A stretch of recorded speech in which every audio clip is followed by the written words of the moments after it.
एक गांव की बात बताएं, इनको थोड़ा बच्चों का ध्यान रखो भाई। किसी गांव में एक पंडित जी पधारे और पंडित जी महाराज जी कथा करते थे, भगवान की कथा गाते थे। तो उन्होंने देखा कि ऐसा कोई गांव है, बढ़िया सा स्थान बना है भगवान का। तो महाराज जी ने एक तख्त लगाया, तख्त में अपनी पोथी रखी, बैठ गए। 2-4 गांव के लोग आ गए। लोगों ने पूछा कि महाराज जी कहाँ से पधारे, क्या कर रहे हो? तो महाराज जी ने कहा कि हम बनारस से आए हैं। बनारस से? अच्छा, क्या कर रहे हो? हम कथा सुनाते हैं भगवान की, भागवत कथा, राम कथा। अच्छा, यहाँ क्या करने आए? लोगों ने पूछा। पंडित जी ने कहा कि हम यहाँ आप लोगों को, गांव वालों को भगवान की कथा सुनाने आए हैं।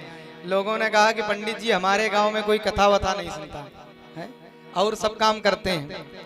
शाम होती है तो सब अपने अपने मस्त हो जाते हैं, और जितने काम है वो सब कर लेते हैं, लेकिन कथा कोई नहीं सुनता।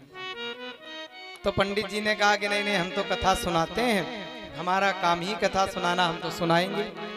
लोगों ने कहा कि महाराज जी जब हम लोग सुनेंगे नहीं तो आप सुनाओगे कैसे? पंडित जी ने कहा कुछ भी हो जाए हम तो कथा जरूर सुनाएंगे, हमारा काम है। अगर ना कथा सुना पाए तो समझ लेना। अब जो गांव के लोग थे वो भी बड़े विचित्र थे। उन्होंने कहा महाराज तो क्या कर लोगे? आप चाहे कुछ भी कर लो, कितना उपाय कर लो, हम लोग कथा सुनने वाले हैं नहीं। अब पंडित जी ने सोचा कि मामला बड़ा बिगड़ रहा है, ये लोग तो मान ही नहीं रहे इतना कहने के बावजूद। तो सोचा कि लाओ जरा इन्हें कुछ ऐसा कहें, कुछ ये डर जाए, शायद कथा होने दें, सुने। तो पंडित जी ने कहा कि भैया अगर तुमने कथा ना होने दी, अगर हमने कथा न कह पाई तो यहीं पांडाल में यहीं बैठ के चिता बनाएंगे, आग लगाएंगे, उसी में जल के हम मर जाएंगे, भस्म हो जाएंगे। लोग भी बड़े गांव के विचित्र थे। लोगों ने कहा कि पंडित जी चाहे तुम जल के मर जाओ, और चाहे बगल में कुआं इसमें कूद के मर जाओ, और चाहे फांसी लगा लो, लेकिन हम लोग कथा सुनने वाले हैं नहीं। अब पंडित जी बड़े परेशान, सब उपाय कर लिए, डरा भी दिया, सब कह दिया, ये तो मानने वाले नहीं, कथा नहीं होने दे रहे, सुनने वाला कोई नहीं। तो महाराज पंडित जी ने अब सोचा कि अब तो हमने वचन दे दिया, अब तो हमने कह दिया कथा ना कर पाए तो प्राण त्याग देंगे, हमें लगता है कि आज हमारा जीवन पूरा होने वाला है। पंडित जी ने कुछ लकड़ियों की व्यवस्था करी, चिता जलाई, और जैसे आग लगा करके जलने वाले थे वैसे महाराज जी, भगवान ने सोचा, भगवान को दया आ गई, हमारी कथा के लिए, हमारे नाम के लिए बेचारा ये पंडित, ये ब्राह्मण मर जाएगा, भस्म हो जाएगा। तो महाराज भगवान ने क्या किया कि एक संत का, महात्मा का वेश बनाया, वहीं प्रकट हो गए। और जैसे पंडित जी जलने वाले थे, आवाज लगाई, अरे पंडित जी, अरे ब्राह्मण देवता जरा रुकियो। मुड़ करके देखा तो कोई महात्मा जी आ रहे थे, प्रणाम किया, जी महाराज जी आदेश क्या करने जा रहे हो?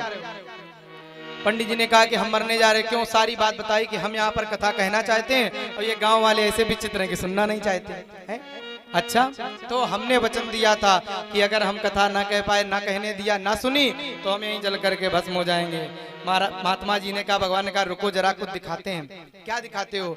झोली से एक चश्मा निकाला, दिया, इसे लगाओ जरा देखो तो पहले। और जैसे पंडित जी ने चश्मा लगाया, जो लोग खड़े थे वो सब जानवर दिखाई पड़ने लगे हैं। पहले जो इंसान दिख रहे थे, चश्मा लगाते लगाते कोई हाथी, कोई घोड़ा, कोई कुत्ता, कोई बैल, कोई गधा, कोई कुछ। अब पंडित जी बड़े घबराए, चश्मा हटाएं तो सब मनुष्य दिखाई पड़े, और चश्मा जैसे लगाएं तो सब पशु दिखाई पड़े। अरे महाराज ये चक्कर क्या है, क्या दिख रहा है? महात्मा जी ने कहा कि पंडित जी जो चश्मा लगा करके देख रहे हो, इनकी असलियत यही है? इन सबकी आकृति तो बदल गई है, लेकिन अभी प्रवृत्ति नहीं बदली है। पिछले जन्म में ये सब पशु थे, सब जानवर थे, अब की जन्म में धोखे से मनुष्य तो बन गए हैं, लेकिन अभी इनका विचार, इनका भाव नहीं बदला है। और जिस दिन इनकी प्रवृत्ति बदल जाएगी, आपको बुला के कथा नहीं सुनानी पड़ेगी, ये स्वयं दौड़ करके आकर के कथा सुनेंगे। बोलिए भक्त वत्सल भगवान की जय।